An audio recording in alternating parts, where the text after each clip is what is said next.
Well, good morning. I'm glad to have you here with us this morning. If we haven't met yet, my name is Brian Robertson, and I'm the lead pastor here at the church, and I'm very glad to have you worshiping with us. If you're newer to the church family here, we hope that as you leave, you feel a little bit like family, and you feel like it's a part of, obviously, hopefully you feel welcome and hospitable, but hopefully you feel a little bit like this is a place that you fit and you have a place to belong. Well, as Pastor Jason was mentioning earlier, if you are newer to the church also, we have that gift for you out in the lobby, and after the service you can stop by there. There's some people that would love to get to know you a little bit, but I'd also like to get to know you. I'll be up here in the front area, and so if you have maybe a little bit of time, maybe patient a little bit with me, just come, and I'd like to meet you personally and meet you face to face and extend my own greeting to you. So I'm very glad to have you with us this morning. We're teaching through the series through the life of Joseph, where we're trying to find out how can we live our life and be a life of faith even through all of life's ups and downs. We see in the life of Joseph how his life twists and turns, and yet we see the similar kind of themes coming back around again in throughout all of his life. If you've been with us, then you know some of this. If you've been around, you maybe around the stories of Scripture, you know some of these kind of things. But when we left Joseph last week, he had already been sold by his brothers into slavery in Egypt.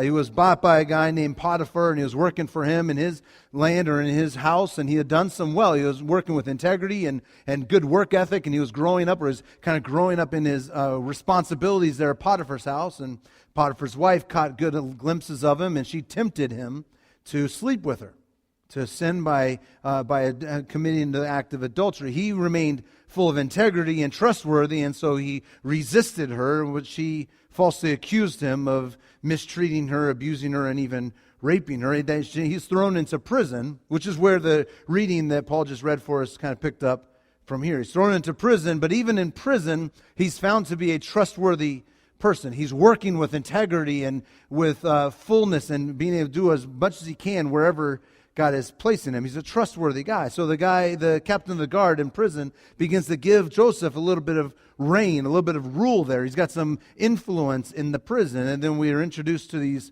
two people that come into the prison as well, the cupbearer of Pharaoh and the baker, both of whom have dreams. Not terribly unlike Joseph, who had a dream, if you remember, earlier in his life. Some years before this, Joseph had his own dream about what God was going to do with him, how God was going to use him in God's good purposes, what he's going to do for him. He had his own dream. Joseph comes over to these guys, he interprets the dreams, and one of them gets a really good interpretation, so the other guy's going, well, he had a good interpretation. What's going on with my dream? Well, your interpretation's not so good. So the cupbearer gets restored, and the baker, where we see that he's hung, he's killed for his crimes. And I can't help but wonder, if you just think about Joseph in his life and what he's been through and where he's at right now, and he hears these dreams of the cupbearer and the baker, and he's reminded of his own dream. Years ago, he was given a dream. Years ago, he was given a vision for what his life may be like and what it could be, what God is going to do. And I can't help but think that maybe Joseph was beginning to wonder, when is it going to be my turn? I mean, God, you gave me this dream. You gave me this passion. You gave me this desire in my heart. You laid it out. You said this was going to happen. And I see other people having their dreams come true. I see other people being their dreams fulfilled. I can't help but wonder, for Joseph, it was going to take years. So at some point, he hears their dream. He interprets them. He sees within days their dream comes true. It's fulfilled. Can't help but wonder if Joseph's asking, when's it going to be my turn? When are my dreams going to come true? When is it that the passion that you gave me is going to come to fruition? And what we'll see here in his story, he's going to spend at least 2 to 2.5 years in prison. It's already been years since he was given the dream. He's going to spend the next 2.5 or so years in prison waiting. And one of the problems that we have as Christians, or as people that come at it from years later, as we look back in the Scriptures, we have the Bible, we have the story, we can kind of flip a few pages and skip ahead in his life, and we can see what happens, and we'll see it in the next couple of weeks, but he eventually gets out of prison, and life begins to take a turn for the better for him. He gets rule, he's restored, and all sorts of good things for him, that God hasn't really forgotten the promise that he'd given him, and all that stuff we see, and we'll see it in the next couple of weeks as we go in the story. But you can't forget, but for Joseph, he didn't have inside knowledge about what's going to happen. For Joseph, he didn't have the Scriptures.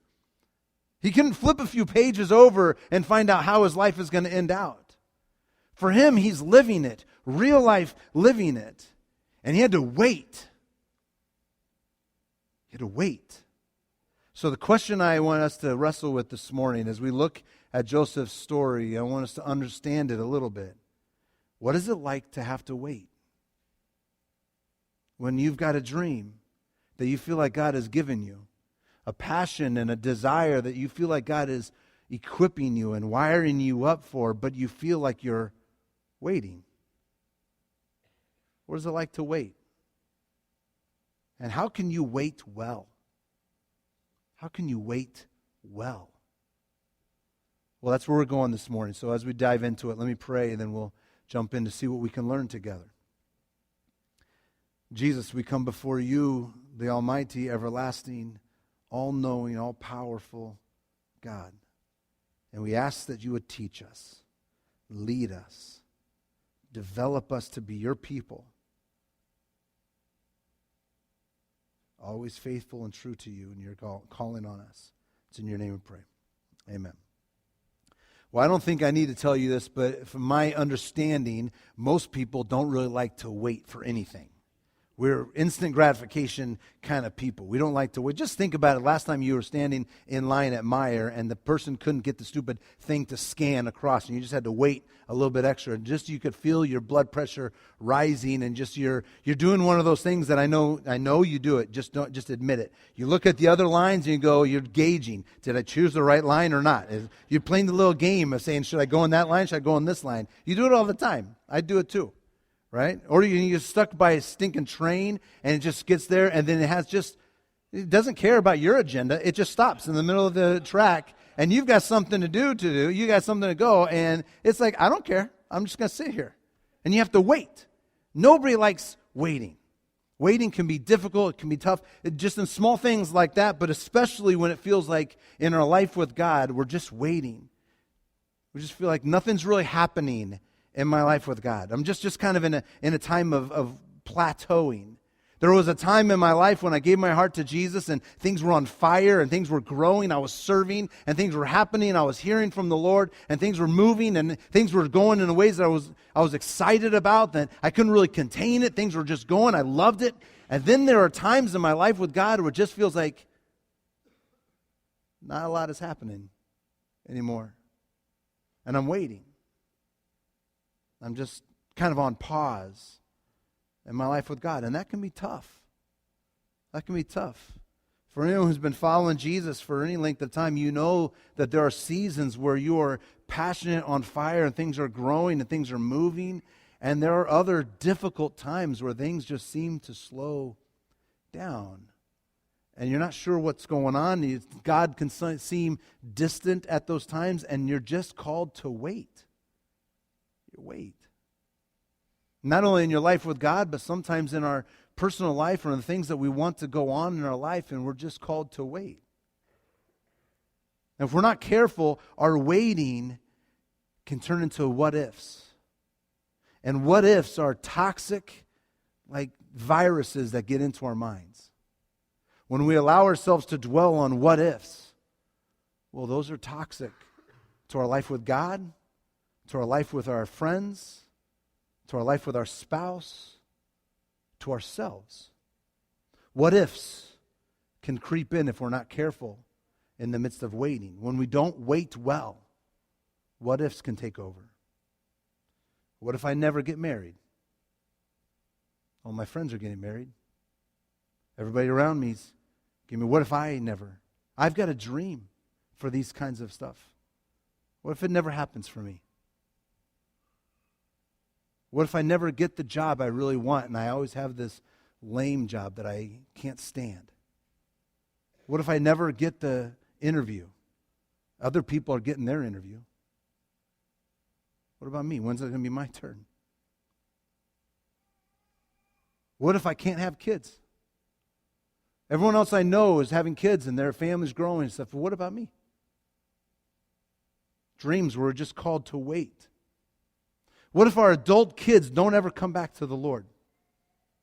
What if we've spent our whole life pursuing God and we have adult kids that are wandering from God? And what if they never come back to the Lord? What if?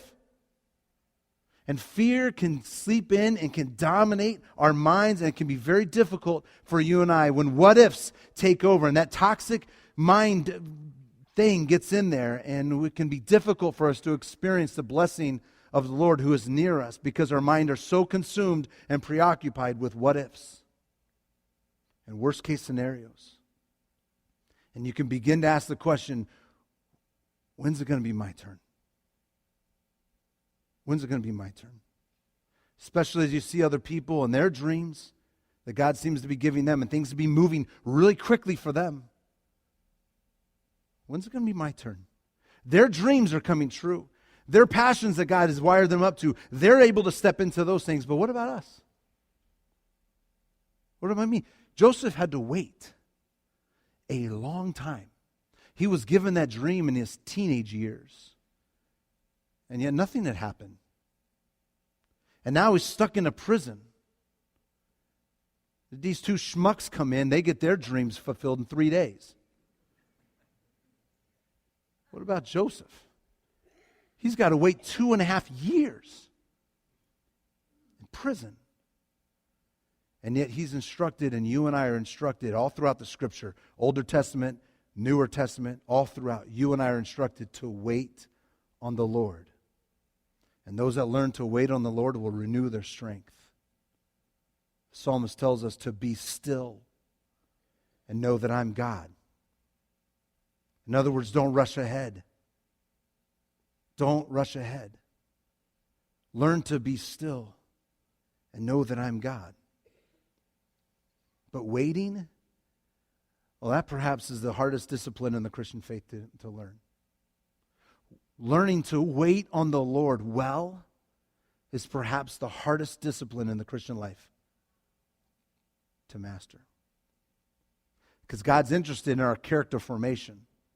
God's interested in developing our heart and our character, our ability, our life. He's interested in developing who we are to be more like Him.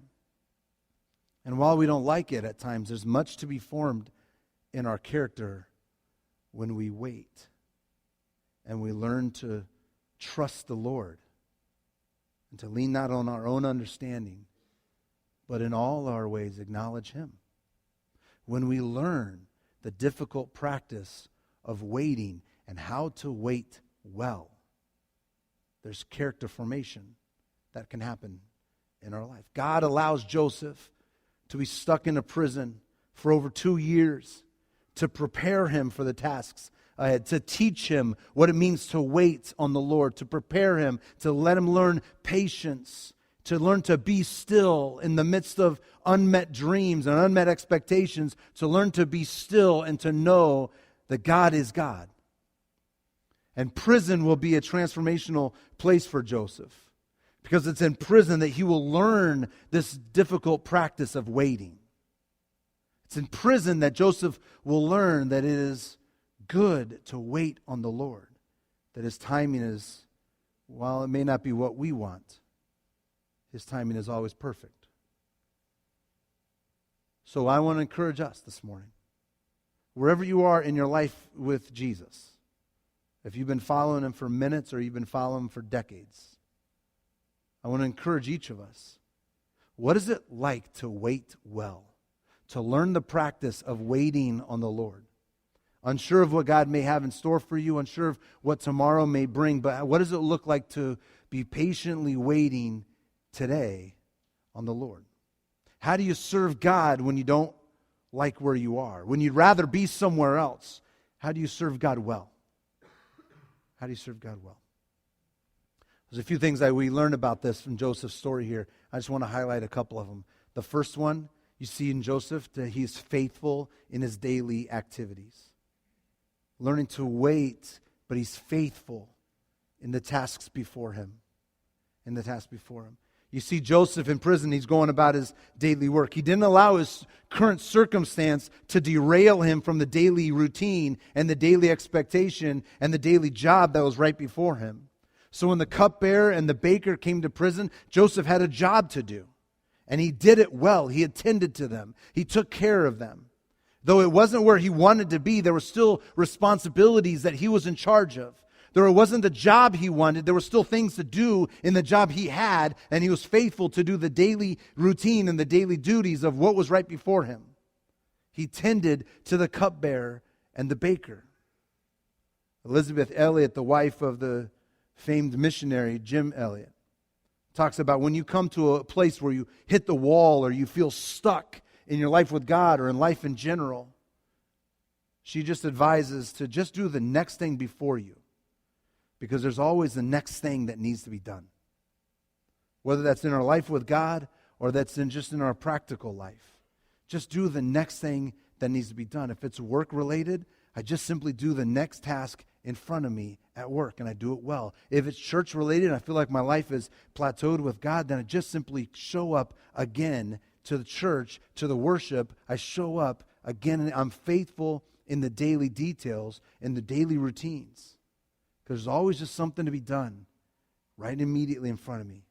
So when you find yourself in a place where you're waiting, when you find yourself in a place where you're asked to be patient on the Lord, be faithful in the little things. The little tasks right before you, the small things right before you, and seek to do them well with your very best. Jesus says it this way in Luke chapter 16. Whoever can be trusted with very little can also be trusted with much. And whoever is dishonest with very little will be dishonest with much. Friends, if you find yourself stuck and waiting, learn to be faithful, to be trusted with the little things in front of you. The little things in front of you. Because if you can't be trusted with the little things in front of you, we may not be trusted with the big things. So often we want to be a part of the big things, the big grand moving things. We want to be about these large, kind of larger than life activities, which is part of the reason why it's frustrating when we're having to wait. We're having to be patient because we want to get on with the big bang for the buck kind of stuff. But God is looking for men and women on whom He can lay a burden without 1,000 objections. God's looking for men and women who He can say, I've got a task for you. And He's not looking for, yeah, but I'd rather do this. What about this? Can I do it like this way? How about tomorrow? How about this? He's not looking for 1,000 objections. He's looking for men and women who are willing to take the task that He has them laid before them and be willing to do it with all faithfulness and with all trustworthiness, and to be faithful in the little details of our life. Because if you can be trusted with little, you'll be trusted with much. But if you're unfaithful with little, you'll be unfaithful with much. So here's what I want you to see in Joseph's life. Even in prison, he continues to do his daily work. He's faithful. What task is before him to do? He doesn't get caught up in the what ifs. What's the task before me today? So when the cupbearer and the baker comes into prison, he does his job. He does it well. He attends to them. And little did he know, which I think is fascinating, by just simply doing his job, the task before him, he's actually advocating for his own freedom eventually. Can you imagine if he had just sulked in the corner because he didn't like his circumstance, if he just got depressed and sat over in the corner and said, well, I don't want to do this job. This isn't the job I like to have. This isn't what I've got dreams. I'm going to just wait for it to kind of plop in my lap. He just sat over there. Cupbearer and the baker show up, and Joseph doesn't do his job. Joseph doesn't attend to him. Joseph doesn't do be faithful in the little things right before him. What's going to happen when the cupbearer leaves? He's got no testimony to tell Pharaoh about a dream that Pharaoh's going to have, and he has no way of bringing Joseph out of it. Joseph is faithful in the little details. When he's stuck and he's in a spot of waiting, he's faithful in the little details. He keeps doing the task before him, and he does it well. Joseph demonstrates a pattern of faithfulness in the little, which was well prepared for faithfulness with much. That's going to come later. We'll get there in a couple weeks. Here's the principle I want you to leave with you this morning. When you're at a place of waiting, simply just be faithful with the task before you. The task before you. Simply do that. Second thing I want you to notice about Joseph is that he's available. He keeps his eyes open to what God is doing. From what we see in Joseph's life, as also throughout the rest of Scripture, we see that there's this aspect that God is involved and active around us all the time. Even in places that we would rather not be. Even in times when we would rather not be. Even in a situation that we'd rather get past. God is available and God is around and He's active in and around us. Our job is to pay attention to what God is doing, even when it feels like we want to be someplace else. Psalm 139 declares that we cannot move away from God's presence. Wherever we go, God is there.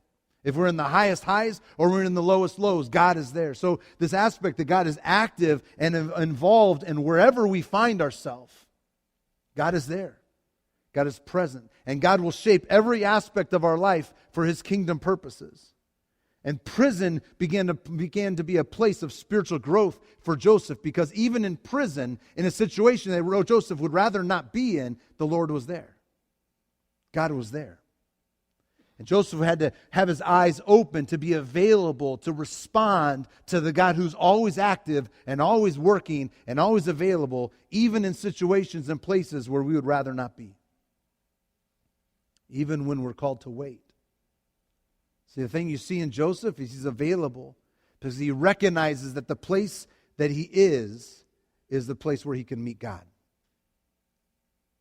The place that he is the place he can meet God.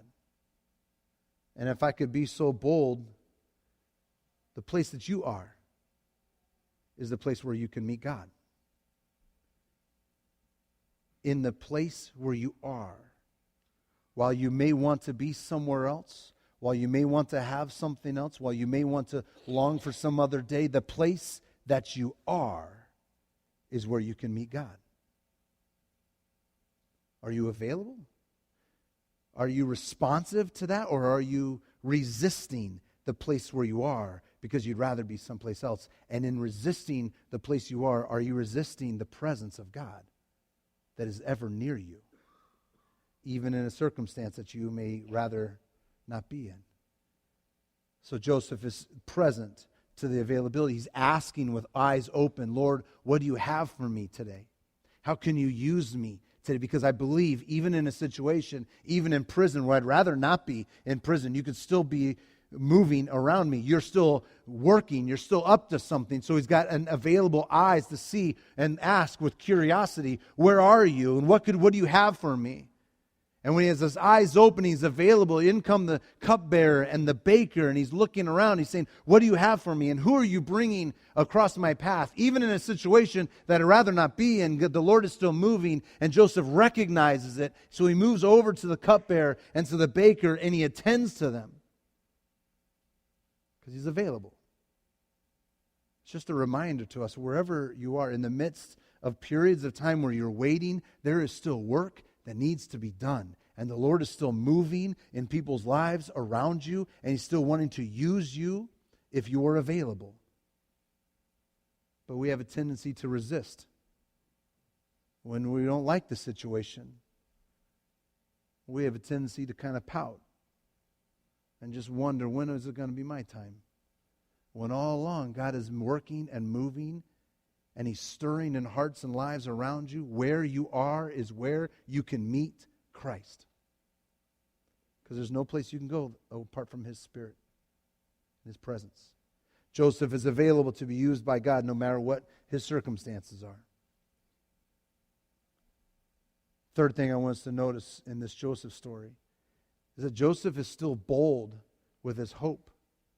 Joseph is still bold and desiring to go on with his dream. Joseph gives the interpretation to the cupbearer, and he tells the cupbearer, remember me when you get out. Don't forget me. Help me to get out of this situation. Joseph doesn't want to be stuck in prison for the rest of his life. He says, help me out and help me get out. And while we're called to be present, while we're called to be faithful with the little details right in front of us, that doesn't mean that we just give up hope on the dreams that God has given us. It doesn't mean that we just kind of throw up our hands and say, well, it's never going to happen then. Just because we're faithful in the little things in here, and just because that we're available to what God is going to do, doesn't mean that we give up all hope that God is going to restore and give us the hopes and the dreams and the passion that God has given us maybe years ago. Joseph is faithful. Joseph is available. But he also doesn't want to stay stuck in prison. So the call to wait on the Lord is not a call to just kind of abdicate and just kind of say, well, I guess this is it. This is all there is. And to not keep hope alive for the passion and the desires and the dreams that God is giving us, the direction that God is placing in our hearts, to not keep this hope alive, but to remember the hope that we have in Christ, that one day all will be well and restored peace in this world will come. And one day we can reign with Christ in all glory. It's one of the reasons why we're trying to memorize Colossians chapter 3, verses 1 through 4, because it means this same kind of stuff, to be bold in the hope that we have in Christ. Paul tells us, since you've been raised with Christ, to set our hearts on things above. For we died, and our life is now hidden with Christ, he says. So when Christ, who is your life, appears or is revealed, then you also will appear with him in glory. When Christ, who is your life, appears or is revealed, then you also will appear with him in glory. There's this hope that we hold on to, that God has promised a new day, that we long for that one day it will all be well. All will be well. And so we accept that the place that we are is the place that God can move in us, but we continue to long for the hope for the day in which God is coming to restore and redeem everything, where peace one day will reign, where shalom one day will be restored. We don't give up hope on the dream that God has given us. One last thing I want us to notice about Joseph's story and how we learn to wait well. Just simply to remember that God's not in a hurry in our character formation. God's not in a hurry to form us into Christ-likeness. God's desire is to shape our heart, our inner life, our inner being to be consistent with the kingdom of God, to be consistent with who God is. God's desire is to shape our hearts to be more like him. And there's no character-shaping equivalent to laser surgery. There's no character shaping equivalent to microwave technology or laser surgery where you just kind of zap and you're like Jesus. Becoming like Jesus takes time. And sometimes that time means we wait and we learn to be patient on the Lord. Responsive to his active work in our life, to responsive to what he's doing. Because God's not really in a hurry. He's working from the perspective of eternity, not from our finite perspective of time. He's working to develop us for eternity, not just the next 2 to 3 years. Ernest Hemmingway once noted that there are some things which cannot be learned quickly, and time must be paid heavily for their acquiring. There are some things which cannot be learned quickly, and some of that is Christ-likeness. Cannot be learned quickly. It's not a laser surgery that just happens, but it's a process over time. And sometimes it can be difficult to discern God's active activity in our life or movement around in our life. And sometimes it feels like we're stuck and we're waiting. But it's in the waiting. It's in the learning to trust in the God who's not in a rush. Trust in his goodness. Trust that one day all will be well. That all will be well. That restored peace, the shalom, the goodness, the wholeness that we long for will one day come about. So what we learn from Joseph about waiting well in these in-between seasons is to settle within ourselves, to just simply decide whether we're in a time of waiting or not, to simply decide to be faithful with the tasks right before us, and prayerfully available to what the Lord may be doing, how He's moving, and the people that He's pushing or putting past our paths. To keep hope alive, that God is up to something, that God is moving. And while it may feel like it's slow, God's not in a hurry, and He's still moving. Once again, you see the same theme that comes up in Joseph's life from time to time here, that our external circumstance don't dictate whether or not the Lord is with us. That our external circumstance, how fast our life is growing, doesn't dictate whether or not the Lord is moving and shaping in our heart. While it may feel like it's taking time, the Lord is not in a hurry in our character formation. So we learn to put our trust and our confidence in the one who will see all things come together. The Apostle Paul writes it in this way in Philippians chapter 1. They were being confident of this, that He who began a good work in you will carry it on to completion until the day of Christ Jesus. He who began this good work of forming you into His image. While you're not in a situation that you want to be in, while your circumstances aren't exactly the way you'd have them drawn up, while it's not the rose-colored kind of picture that you would want to have, while other people may be seen to doing all the things that they want to do, while it may be going better for others that you may look at and all this stuff, being confident is that He who began this good work, He who began this good work in you, while it doesn't feel like it's moving at the speed you want it to be moving, He began this work in you, and be confident that He will carry it out to completion to the day of Christ Jesus. While it doesn't move at the speed that you want it to move, you can be confident that He will work it out. He will carry it on to completion in the day of Christ Jesus. So keep the hope alive. So when you find yourself waiting on God, waiting on the next thing, can I encourage you to be faithful in the daily activity? Be faithful in the daily routine. Whatever task is set before you, do it, and do it well. Do it well. Can I encourage you to be available to what the Lord is doing in a circumstance where you may not like it? Can I encourage you that there are people that are moving around you, that the Lord is moving people through your space? That God indeed has kingdom purposes for you, even in a situation that you would rather not be in? Could I encourage you to be available to what the Lord is doing and where He's moving and why He has you in the place He has you and what kingdom purpose could be fulfilled if you're available? Could I encourage you to be available to that? And let me just encourage you to be bold with the hope that one day God will bring it to all fruition, that He will bring it to completion. Don't give up hope, because we are confident in the one who began this good work will see it to completion the day of Christ Jesus. And when we do that, we can learn the difficult discipline of waiting well on the Lord, who's not in a rush, but who desires to make us more like Him in His image. Let me pray for us. We'll move on.